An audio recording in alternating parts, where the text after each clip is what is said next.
피 튀기는 전장 뒤에서 벌어지는 은밀한 학수. 이것은 종교전쟁이 아닙니다. 거대한 돈길을 뚫기 위한 미국의 철거 작업입니다.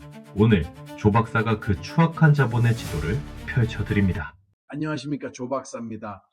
요즘 아침 저녁으로 쌀쌀한 환절기입니다. 우리 시청자 여러분 감기 걸리지 않게 건강 꼭 챙기시길 바랍니다. 몸 건강은 따뜻한 차 한 잔으로 챙기시고 여러분의 경제 건강은 저 조 박사에게 맡겨주십시오. 시작하기 전에 구독과 좋아요 한번 꾹 눌러주시면 제가 더 힘내서 세상 돌아가는 진실을 시원하게 풀어드리겠습니다. 여러분, 요즘 중동 뉴스 보시면 마음이 답답하시죠? 피 흘리는 화면만 잔뜩 나오니까 채널 돌리게 됩니다. 그런데 저는 여쭤보고 싶습니다. 저 총알과 미사일 뒤에서 누가 돈을 벌고 있을까요? 이게 정말 단순 종교 싸움일까요? 뉴스마다 피 흘리는 장면만 보여줍니다. 그런데 정작 그 피 뒤에 깔린 돈의 길은 아무도 안 보여줍니다. 오늘 저는 이 피의 강 아래에 숨겨진 미국의 초대형 경제 철거 작업 이야기를 드리겠습니다. 여러분 동네에도 꼭 이런 분 계실 겁니다. 은행 앞 벤치에 앉아서 돋보기 쓰고 경제신문 뒷장까지 꼼꼼히 보시는 어르신. 제 동네에는 장 영감님이 그러십니다. 말수는 별로 없는데 한마디 하면 가슴에 딱 박힙니다. 며칠 전에 제가 걷다가 붙잡혔습니다. 조 박사, 사람들은 텔레비전에 나오는 미사일만 보고 있는데 진짜는 말이야. 밑에 깔리는 기찻길이야. 이건 전쟁이 아니라 초대형 재개발 공사판이야. 총이 울리면 그 뒤에는 꼭 돈이 움직여. 낡은 집을 부숴야 세기를 낼 것 아닌가. 그때는 웃고 넘겼습니다. 그런데 이번 중동 사태를 들여다보니까 이 말이 소름 끼치게 정확했습니다. 지금 중동에서 벌어지는 일은 단순한 지역 분쟁이 아닙니다. 미국이 주도하는 초대형 경제 철거 작업입니다. 그 핵심에 바로 IMF라는 프로젝트가 있습니다. 인도 중동 유럽 경제 회랑. 이름만 들어서는 감이 잘 안 오시죠? 제가 쉽게 풀어드리겠습니다. 옛날 경부고속도로 뚫리기 전을 생각해 보십시오. 서울에서 부산까지 국도로 꼬불꼬불 가면 하루 종일 걸렸습니다. 그런데 고속도로가 쭉 뚫리니까 반나절이면 갑니다. IMF가 바로 그런 겁니다. 세계 물류의 새로운 고속도로입니다. 눈을 감고 상상해 보십시오. 인도에서 출발한 배가 짐을 가득 싣고 아라비아해를 건너 아랍에미리트에 도착합니다. 거기서 고속철도로 갈아타서 뜨거운 사막을 가로질러 사우디를 쭉 달립니다. 다시 이스라엘까지 가서 지중해를 건너 그리스를 거쳐 유럽으로 들어갑니다. 기존보다 40%나 빠른 길입니다. 중국의 일대일로를 정면으로 막아서는 미국판 실크로드죠. 그런데 이 길이 어디를 통과하느냐? 사우디와 이스라엘입니다. 그리고 그 바로 옆에 뭐가 있습니까? 가자 지구와 레바논 남부입니다. 지금 포탄이 쏟아지는 바로 그 자리에 미국이 설계한 새로운 돈길의 관문이 놓여 있습니다. 여기서 놀라운 반전이 나옵니다. 사우디와 이스라엘은 역사적으로 철천지 원수였습니다. 사우디는 이슬람 맹주국이고 이스라엘은 유대 국가니까요. 그런데 지금 이 두 나라가 뒤에서 손을 맞잡고 있습니다. 왜 그럴까요?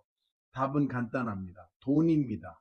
IMFC가 완성되면 사우디는 중동 물류의 허브가 됩니다. 이스라엘은 지중해 관문으로 유럽 시장을 장악합니다. 둘 다 천문학적인 경제이익을 챙기는 겁니다. 환승 수수료, 항만 사용료, 철도 통과료, 에너지와 데이터까지 앞으로 수십 년간 떨어질 돈이 이 두 나라 사이에서 빗줄기처럼 쏟아집니다. 종교도 이념도 다 집어치우고 자본 앞에 무릎 꿇은 겁니다. 이게 바로 자본주의적 동맹입니다. 겉으로는 아직도 공식 수교도 안 한 나라들입니다. 하지만 경제 설계도 위에서는 이미 손을 잡았습니다. 여기서 미국의 그림이 보입니다. 하나, 중국의 일대일로를 견제한다. 둘, 러시아와 이란이 쥐고 있던 에너지와 물류의 목줄을 빼앗는다. 셋, 사우디와 이스라엘을 경제로 묶어서 중동에서 미국 편이 핵심 축을 만든다. 이 세 가지 목표가 한 번에 들어있는 프로젝트가 IMEC입니다. 그럼 누가 손해를 보느냐? 바로 이란과 팔레스타인입니다. 이란은 중동의 또 다른 강자인데 IMEC 루트에서 완전히 배제됐습니다. 팔레스타인은 아예 지도에서 지워질 위기에 처했습니다. 이스라엘이 가자 지구를 철저히 밀어버리는 이유가 여기 있습니다. IMEC 루트 확보를 위해 방해 요소를 완전히 제거하는 겁니다. 총성이 울리기 전에 이미 경제의 설계도가 먼저 깔려 있었던 겁니다.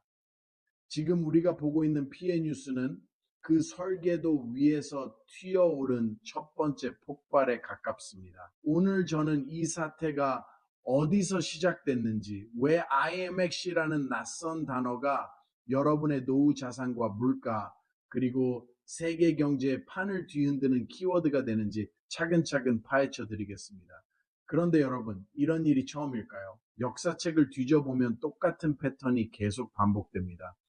1970년대를 기억하십시오. 중동 산유국들이 석유 수출을 잠그자 전 세계가 무릎을 꿇었습니다. 우리나라도 마찬가지였습니다. 공장이 멈추고 물가가 뛰었습니다. 왜 그랬을까요?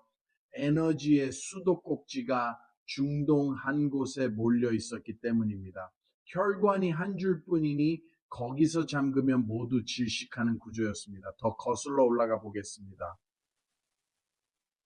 1903년 미국이 뭘 했습니까? 파나마 운하를 뚫기 위해 콜롬비아에서 파나마를 떼어냈습니다. 운하 하나 때문에 나라를 쪼갠 겁니다. 그 운하로 100년 넘게 돈을 빨아들였습니다. 수에즈 운하도 똑같습니다.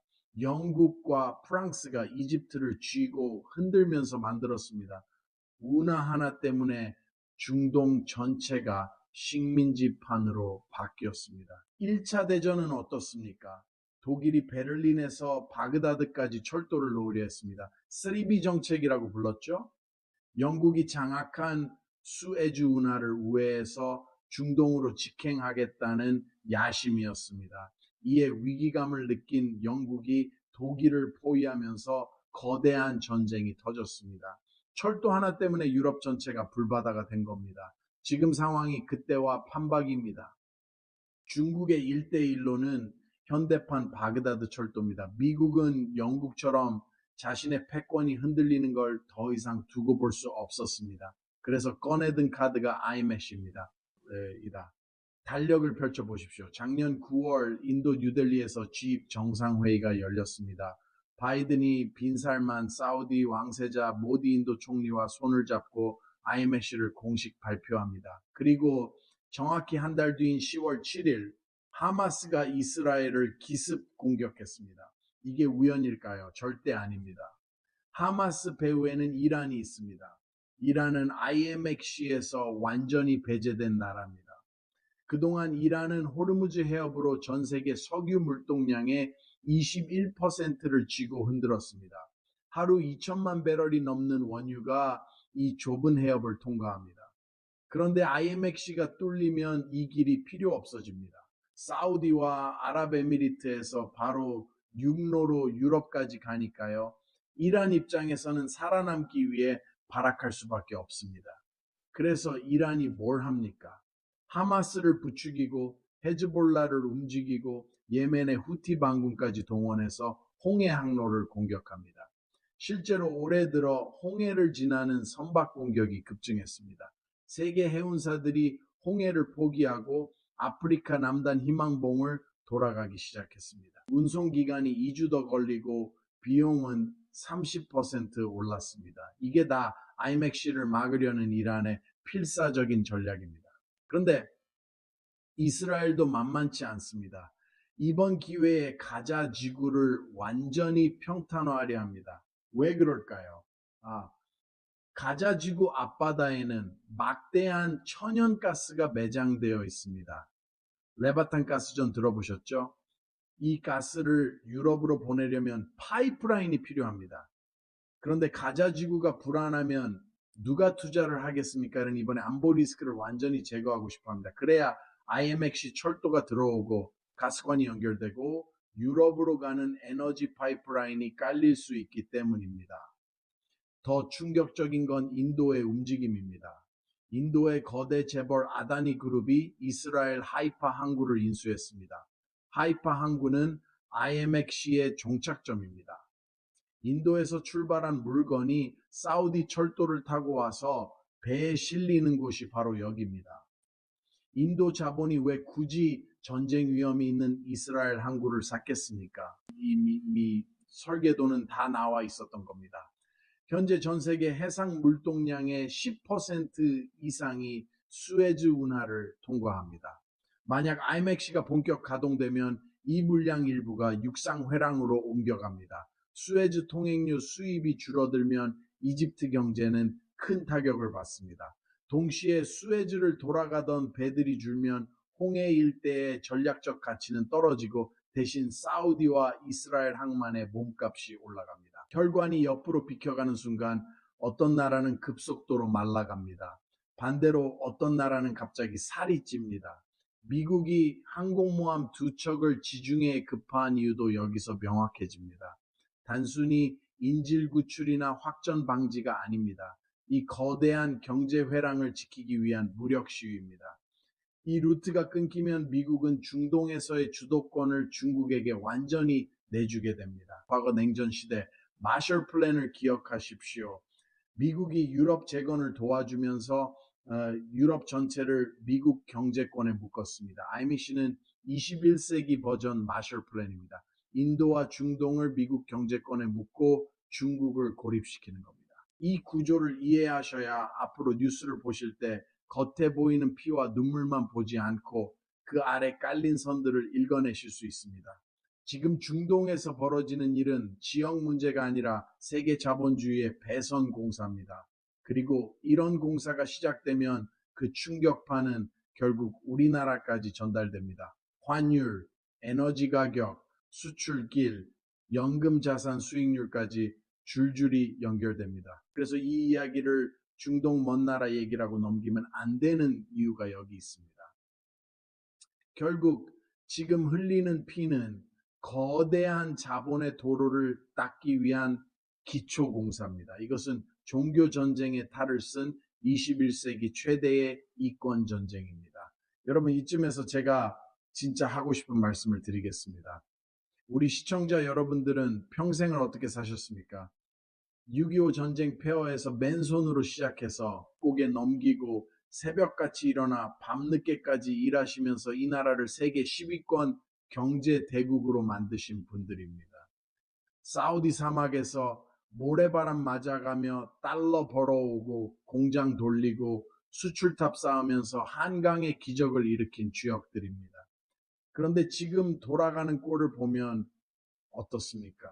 여러분이 흘린 그 피땀은 아무도 기억하지 않고 미국이든 사우디든 이스라엘이든 큰 나라들끼리 판을 짜면서 작은 나라들은 그냥 장기판의 졸작으로 취급합니다. 자기 국민 피땀은 한 푼도 아깝지 않게 쥐어짜면서 자본과 권력의 이권 앞에선 한치의 망설임도 없습니다. 이게 정의입니까? 이게 우리가 꿈꾸던 세상입니까? 더 화가 나는 건 우리 정부와 정치권입니다. IMSC가 완성되면 부산항 환적 물동량이 줄어듭니다. 인도에서 바로 사우디 거쳐서 유럽으로 가니까 부산항을 거칠 이유가 없어집니다. 항만 노동자들 일자리가 사라지고 해운사들 수익이 떨어집니다. 그런데 우리 정부는 대책이 뭡니까? 아무것도 안 보입니다. 국회에서는 서로 싸우기만 하고 IMSC 같은 국제 경제 이슈는 아무도 안 다룹니다. 미국이 우리한테 뭐라고 했습니까? 반도체 기술 내놓으라고 중국한테 팔지 말라고 압박합니다. 그러면서 자기들은 사우디랑 이스라엘이랑 뒤에서 손잡고 천문학적인 이권을 챙깁니다. 우리는 기술만 빼앗기고 시장만 잃어버립니다. 이게 동맹입니까? 솔직히 말씀드리면 이건 상납입니다. 더 기가 막힌 건 이 거대한 판이 짜이는 동안 정작 가장 큰 피해를 보는 보통 국민들, 특히 은퇴한 시니어 세대는 아무 설명도 못 듣고 있다는 사실입니다. 여러분이 낸 세금과 연금이 이런 세계 자본의 도박판에 끌려다니는데도 정작 주인인 국민은 아무것도 모르게 만들어 놓았습니다. 중동에서 전쟁이 터지면 유가가 오르고 여러분 지갑이 얇아집니다. 연금으로 근근히 살아가시는 어르신들한테 기름값 오르고 전기세 오르는 게 얼마나 큰 타격입니까? 그런데 정부는 뭐라고 합니까? 국제 정세가 어쩔 수 없다고 합니다. 거짓말입니다. 어쩔 수 없는 게 아니라 준비를 안 한 겁니다. 방산 기업은 주가가 폭등하고 석유 메이저는 이익이 수십조씩 늘어납니다. 항만과 해운, 물류 회사들은 미리 정보받아서 땅 사두고 지분 넓히고 있습니다. 이 사람들은 전쟁 뉴스가 뜰 때마다 계산기를 두드립니다. 그런데 여러분은 뉴스 보면서 가슴만 답답합니다. 왜냐? 정보의 비대칭 때문입니다. 제가 분노하는 건 바로 이 시스템입니다. 시니어 세대가 평생 피땀 흘려 만든 자산을 화려한 영어 보고서와 그럴듯한 투자 설명의 뒤에 숨겨서 조용히 쥐어짜는 구조 말입니다. 이건 구조적인 기만입니다. 여러분 세대는 이미 한 번 속았습니다. 석유 위기, 외환 위기, 금융 위기 때마다 희생을 강요당했습니다. 그때도 허리띠 졸라매자, 미래 세대를 위해 희생하자 이런 말로 버텼습니다. 이제는 다릅니다. 최소한 알고 당합시다. 최소한 누가 판을 짜고 있는지 알고 목소리를 내야 합니다.